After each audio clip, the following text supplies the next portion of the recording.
everyone, and welcome to the People and Places Committee meeting Thursday the 23rd of March. Can we please stand for the opening karakia?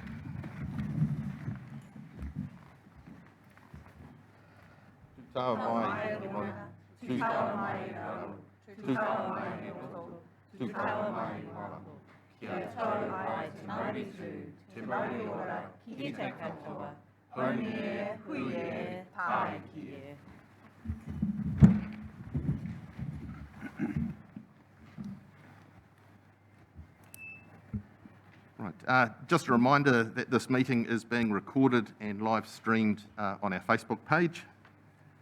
And so we'll get into things. Call for any apologies this morning. Deputy Mayor Brosnan sends her apologies. Deputy Mayor Brosnan, I think everyone else is here.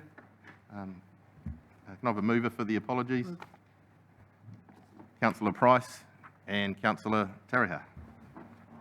Seconder. Any conflicts of interest to declare this morning? Right, good. Any announcements by the Mayor? Nothing by myself at this stage. Any minor matters not on the agenda? Right, I'll move on here. Announcements by management? None. Very quiet day. There are no minutes to confirm. This is our first meeting. So we'll go straight to agenda item 1, and that is the Safer Napier program, and we're to receive the report.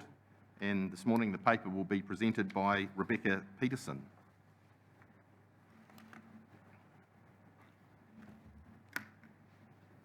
Kia ora koutou. Kia ora koutou. Ko Beck Peterson tōku ingoa, he Senior Policy Advisor mō Te Kaunihera o Ahuriri. Thank you to the Chair and Committee members for the opportunity to present the following Safer Napier update. The purpose of the paper is to provide a progress update and to highlight key projects being delivered as part of the Safer Napier program. For new members of Council, the Safer Napier program is a collaborative way of working on all forms of community safety, from road safety, water safety, addiction-related harm, crime prevention, emergency preparedness, and strengthening neighbourhoods. There are 16 partner agencies that guide the strategic direction and delivery of the program. Over 60 signatory organisations and community provide input every year to guide our implementation plan. Napier City Council is the lead agency, and our Mayor is the ambassador. Safer Napier is identified in and supported through our current LTP. The Safer Napier strategy was reviewed and refreshed during 2022. This involved a review of data, including our social monitor, a survey sent to all signatories, several engagement sessions with a range of groups, as well as our Safer Napier strategic group input and a workshop. We launched the strategy at our annual workshop, where 64 agencies came together to hear about some of the community safety initiatives and inform future actions. The Safer Napier Strategic Group agreed to extend the action plan to be delivered over 2 years, and along with this there has been agreement to alter the timing of key Safer Napier events. This includes acting on our signatory feedback, requesting updates on community safety projects. We will hold a full annual planning workshop every 3 years, a community safety highlights event where signatories can hear about projects and progress, and a community-facing event previously referred to as Celebrate Safer Napier on the alternate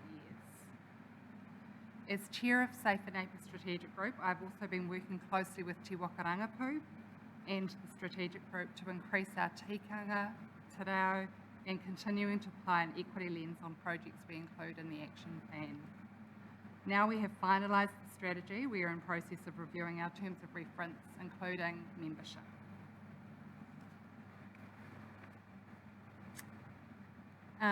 We continue to work with Te Waka Rangapu and our Safer Napier Strategic Group Māori partner agencies to strengthen how we honour Te Tiriti including our invitation to mana whenua to participate in this strategic group. We also invite mana whenua entities to our annual workshop, and last year we had Ngāti Haro Hapu Trust and Magahururu Tangitu Trust attend. I'll provide a brief update on Safe Aotearoa. For those unaware, the National Safe Communities Foundation New Zealand folded in 2022. Their role, aside from governance and monitoring safe communities across the motu, is to support accreditation and re-accreditation of the program, provide resources, professional development, evaluation support, etc. Since then, a transition working group established, and they have been engaging with safe communities across the motu, investigating a national entity to umbrella safe communities. They have approached existing governance models that have a Te Tiriti partnership framework to investigate an existing framework to umbrella under, including the Public Health Association. Due to a number of reasons, we haven't been successful. And the latest update, just prior to the cyclone, is the Transition Working Group have approached one of the independent safe communities to gauge their level of interest in acting as the umbrella safe communities. And the next step is for them to discuss this with their board. I'm hoping that we'll have a more comprehensive update on Safe Aotearoa at our next paper presentation. So in the paper today, we've highlighted some of our projects for the year, including water safety initiatives and community resilience plans. We have been working with Surf Life Saving New Zealand to install permanent signage along our coastline, providing beach users with information about the safety risks for residents and visitors to Napier who might be unfamiliar with our beaches. Alongside this, we have worked with Pacific Surf Life Saving to shift patrols from Marine Parade to Ahuriri Beach. This shift followed a club coastal safety report that confirmed the need for patrols at Ahuriri Beach and confirmed extremely low numbers beach users at Marine Parade. Council supported this shift, delivering a communications campaign and making sure the new water safety signage was up at Ahuriri Beach in early December and updated the National Swim Safe website.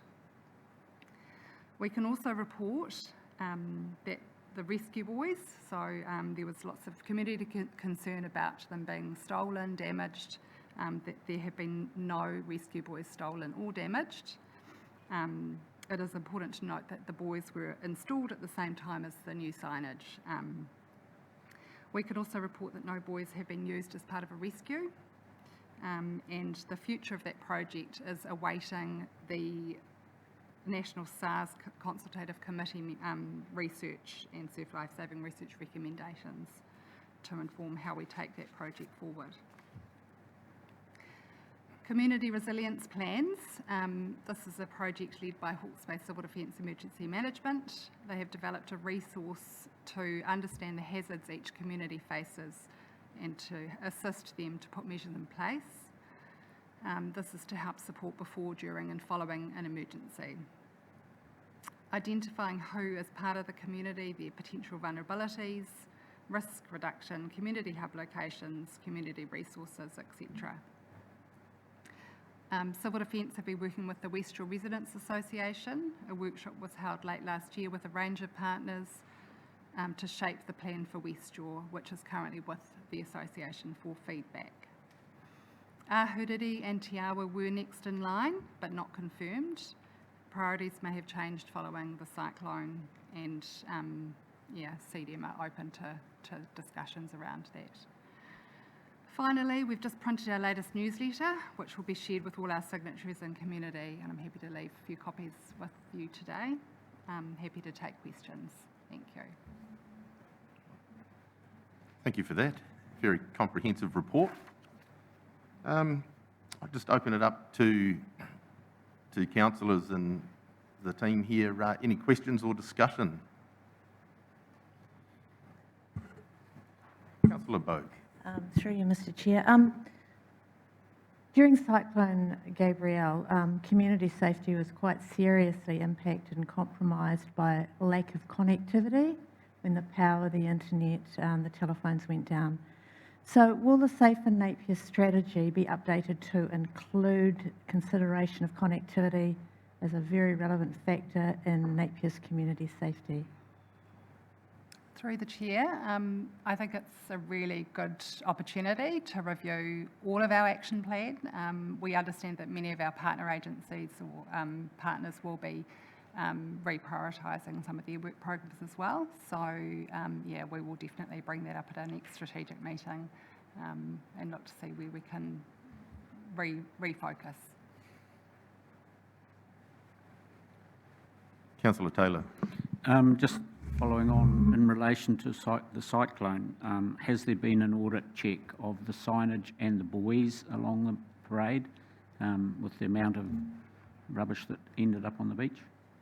Through the chair, that's a really good question, and yes, I can confirm that the city services team have checked the buoys. I'm not 100% sure about the signage down the latter end of Marine Parade, but it did come through my mind as well that we need to do a check. So, yeah. Thank